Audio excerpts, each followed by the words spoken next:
Inquérito que investiga fake news conduzido por Alexandre de Moraes extrapola a Constituição. O plenário do STF precisa suspender esse inquérito. Já o gabinete do ódio deve sim ser investigado, mas segundo o devido processo legal. Enquanto isso, o Congresso debate um projeto de lei que combate as fake news, mas que abre brechas muito perigosas que atacam a liberdade de expressão. Mas também tem notícia boa em Alagoas. Aprovada a Lei da Liberdade Econômica de autoria do nosso associado Davi Maia. Veja agora no Livres Notícia.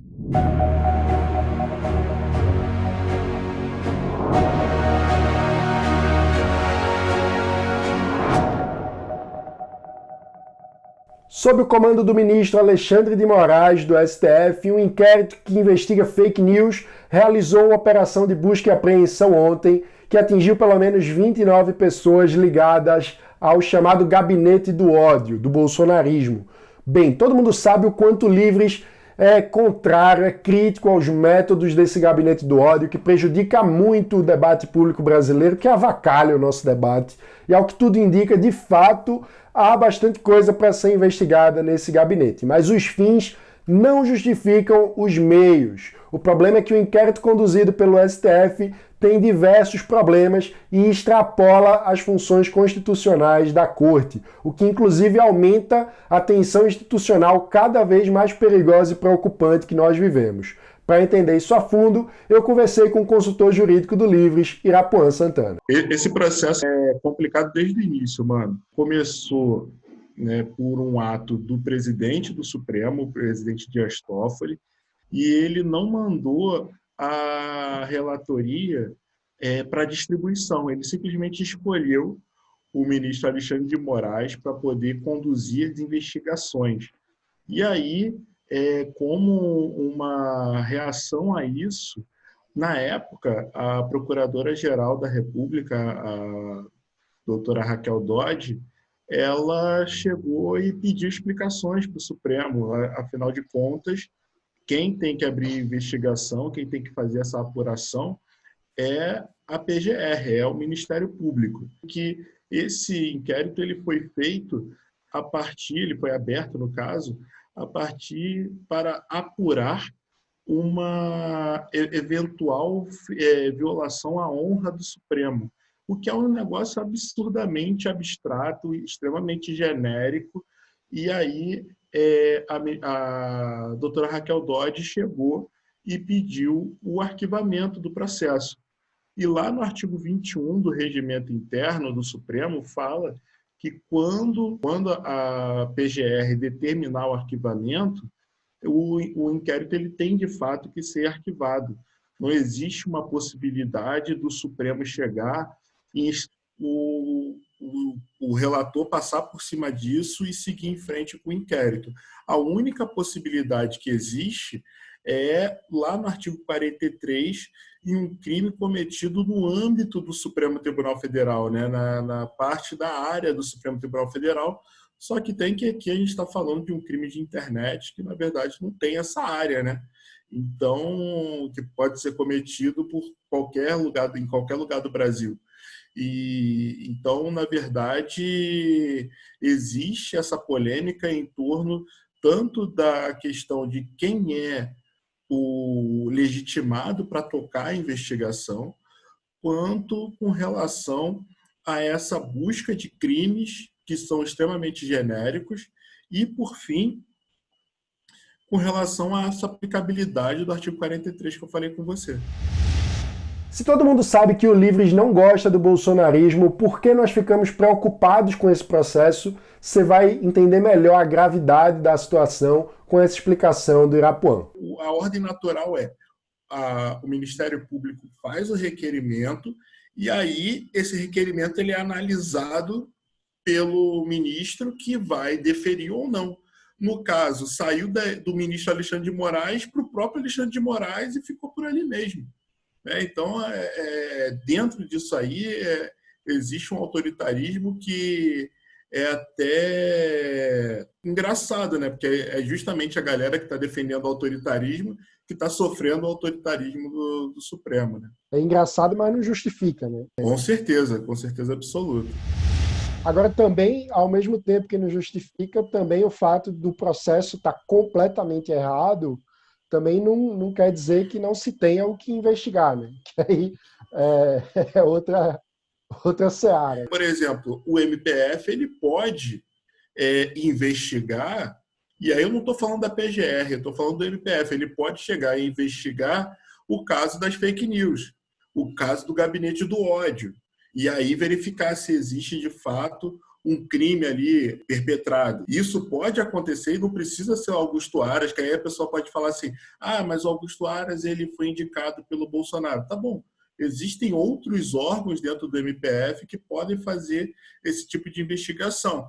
E o mais importante, nós, enquanto sociedade, nós podemos abrir uma representação dentro do MPF para indicar eventuais investigações. A questão das fake news, ela realmente parece ter um fundo aí que precisa ser investigado e saber da onde que está surgindo, como é que funciona esse gabinete do ódio, mas até para a gente ter uma maior efetividade, é preciso que a gente faça isso dentro dos limites do direito processual. Mas, obviamente, que se existe um desvio de dinheiro público para esse tipo de coisa, não existe um crime de fake news, mas existe uma destinação da verba pública que precisa ser levada para o local correto, né? E aí esse desvio de finalidade, ele com certeza ele precisa ser investigado e punido.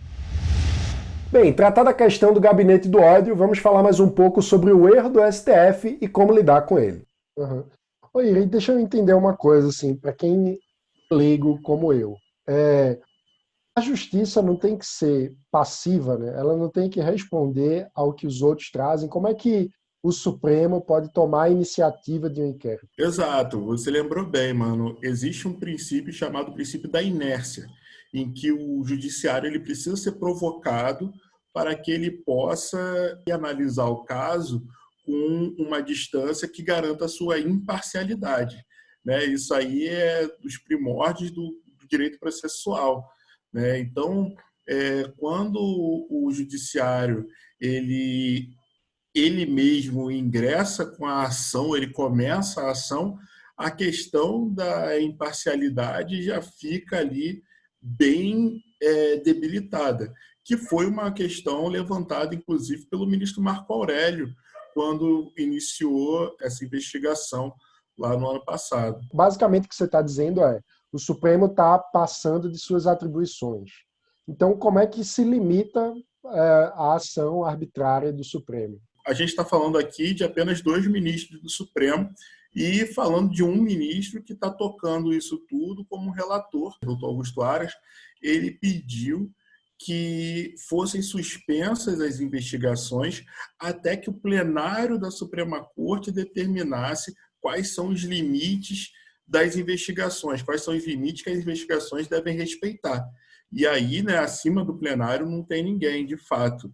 Então, teria tanto a questão de se verificar a partir de uma movimentação do Congresso Nacional com a elaboração de uma emenda constitucional ou de alguma outra coisa, eventualmente um pedido de impeachment de ministro, alguma coisa assim, ou então essa outra parte que é muito menos traumática, que é levar o caso para o plenário da Corte, a fim de que ele estabeleça ali as regras gerais. Vamos esperar então 3 coisas: que o plenário do STF analise esse caso, que suspenda esse inquérito e que o gabinete do ódio seja investigado segundo o devido processo legal. Em meio a toda essa confusão, ganha força no Congresso um projeto de lei que visa combater as fake news, de autoria do senador Alexandre Vieira e dos deputados Tabata Amaral e Felipe Rigoni. Nós temos muito respeito por esses parlamentares, mas, apesar das boas intenções, o projeto abre brechas muito perigosas que atacam a liberdade de expressão no Brasil, que inclusive nunca foi exatamente boa, né? Mas o fato é que as fake news distorcem o ambiente de livre circulação de ideias, atrapalham o amadurecimento do debate público e precisam ser combatidas, mas pela sociedade, porque instituir mecanismos de censura estatal, sejam eles explícitos ou velados, como é o caso desse projeto, seria ainda mais danoso à sociedade brasileira. Não existe solução fácil para problema difícil. O Livros publicou uma nota técnica com mais detalhes sobre a nossa visão a respeito desse assunto. Você pode conferir no nosso site e no link que está aqui na descrição do vídeo. Para você respirar, hoje também tem uma boa notícia. Ela vem lá de Alagoas e quem conta pra gente é o deputado estadual e nosso associado, Davi Maia.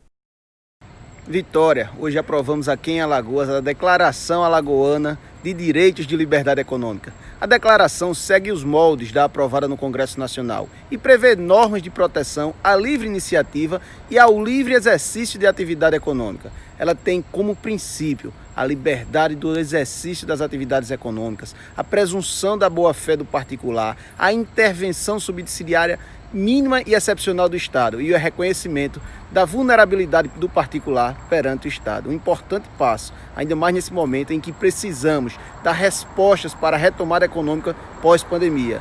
Essa é nossa luta para construir um Estado que não pese nas costas do cidadão. Confira a declaração completa em nosso site. Esse foi o Livros Notícia de hoje. Deixa aqui o seu like no vídeo, mas antes de encerrar eu queria lhe fazer um convite especial. Amanhã o Livros vai realizar uma audiência pública para debater o Enem 2020, como tornar essa prova menos injusta, especialmente para os estudantes de escola pública. A gente vai realizar aqui no nosso canal no YouTube, você está mais do que convidado para ajudar a construir uma solução para esse problema tão grave que fala sobre igualdade de oportunidades, sobre o futuro de um Brasil mais justo, com pessoas mais livres. Então, se inscreva aqui no canal, ative o sininho para não perder as notificações e o Livros Notícia, como você sabe, de segunda a sexta-feira, sempre às 7 da manhã, traz para você os principais destaques do dia para quem defende a liberdade por inteiro. Obrigado e até amanhã.